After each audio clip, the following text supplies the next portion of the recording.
back then, a English guy like me fighting in the UFC was just like, nah, not gonna happen. Like I was doing it 100% for myself at that point, you know, like, and my team. So it was like the decision when I wanted to give up my job. Like I said, I was doing pretty well for a young kid. I you know, traveling to London, job too. Good job, like 40 grand a year at 20 or something. I can't remember. Like the numbers are weird now because everything's changed. It's 15 years ago, but I was doing well. Had my own apartment at 20. My own apartment. I remember. This is so sad what I'm about to say, but I remember like at 20 years old or 19 years old, I bought myself a fridge. Because I thought I was an adult, you know what I mean? I was like, yeah, I got my apartment, I got a sofa that you know, buying your own furniture is just so gay. That's where I was in life. I was like, thought I was settling down and I was going to get this career, and now I look back at it, it's just embarrassing. But when I had that, so I had this certainty or whatever you want to call it, good job, doing well, and then I decided like I gave up my flat, I gave up my job, I gave up any sort of security, whatever you want to call it, and I ended up actually, I haven't told this before, but the transition to living in the gym actually came through an opportunity of a friend.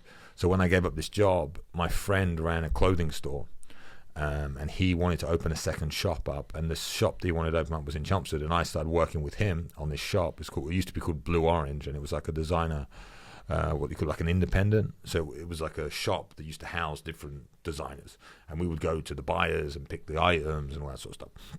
So I started working with him because we became like good friends, and he opened up a shop in Huntingdon, which is right next to where my gym was, like 20 minutes.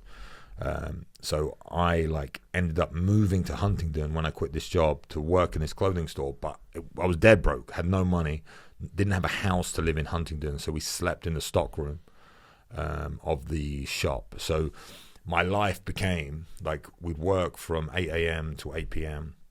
and before that I'd get up and go to the gym because I had to have a shower because we didn't have a shower. So I'd have a shower, brush my teeth, go to work 8 to 8, then I'd get the bus to Cambridge to train, and then I would come back and then do the same. And we slept on inflatable mattresses. Those are the worst. Those are the worst. In the stock rooms, it's better than the mats, to be fair. But in the stock room, and we didn't have TV or anything like that. So I just remember we had a laptop and we watched every single episode of The Godfather, like on repeat. The movie? No. The not The Godfather. What's it called? That shows how bad my brain is. The TV series about The Sopranos. Oh, okay. Sorry. So we watched every episode of The Sopranos, and it's a long series, and we watched it like on repeat. And I did that for about 8 months. So wait. So for 8 months, you didn't have a home. You slept in the stock room and showered at the gym every single day. Yeah. Most people won't even like sleep outside for a night, bro. Like this is crazy. But I was living true to myself, right? I was doing what I wanted to do. Yeah. I got to train, which was the most important thing to me at the time. What were your parents saying to you about this time? I wasn't like, I have a fantastic relationship with my parents. My parents were great people. But when I was younger, in fact, there's a step before that as well. So my brain, when it comes to time, so I got on really, really well with my parents, but my mum was super religious. So she was Jehovah's Witness, and she like forced me into religion pretty heavily when I was young. So when I was about 15, 16, I rebelled against that all sort of stuff. My parents got divorced, and my dad moved to London, so I was just with my mum, and I didn't tell my mum shit.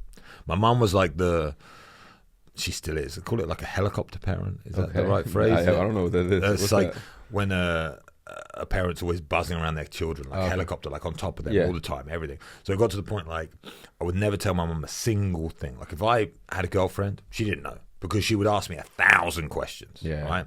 Now I've got kids. I got a wife.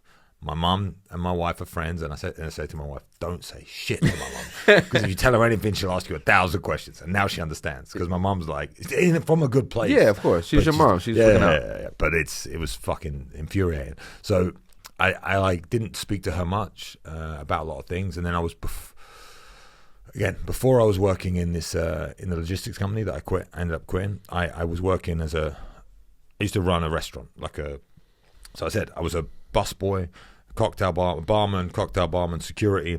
I would work as a security officer, like a doorman, Thursday, Friday, Saturday, sometimes Sunday, and then Monday through Sunday I would also work as a waiter. And then I went from a waiter to an assistant manager to a manager of a shitty place called Harvester. It's like You have a version of it. What's that? There's like a chain restaurant that's open 24/7. Begins with a D. Denny's. IHOP. Denny's. There's that sort of thing, but English. It's a little bit better because the level of food in Europe is way higher than here. But of course, it's fine. I agree.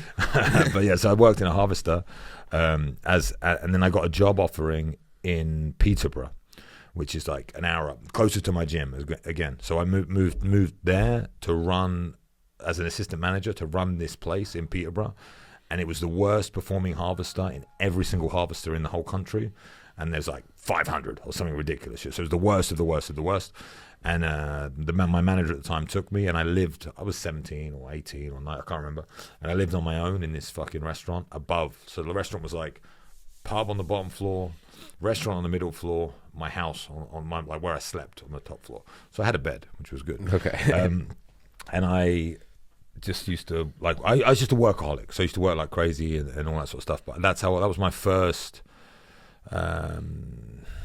like going away. I was trying to say, like, I didn't tell my parents shit. I just went. I was working. They knew I was okay. It was okay. Gotcha. So then when I decided to do the whole clothing store thing and everything else, they just knew I could look after myself, is what I'm saying. So like, I never told my mum I was sleeping on the floor. I just said, I've got this job opportunity. They'll look after me for housing. Like, it'll be fine, sort of thing. And it was all right. And then from that, I transitioned. I started fighting, like actually competing, and I got so involved in it that I decided to move from the shop to the gym. So my gym is called the Tsunami Gym in Cambridge. It's not there anymore, but it used to be like a big facility. And the owner is a guy called Nigel.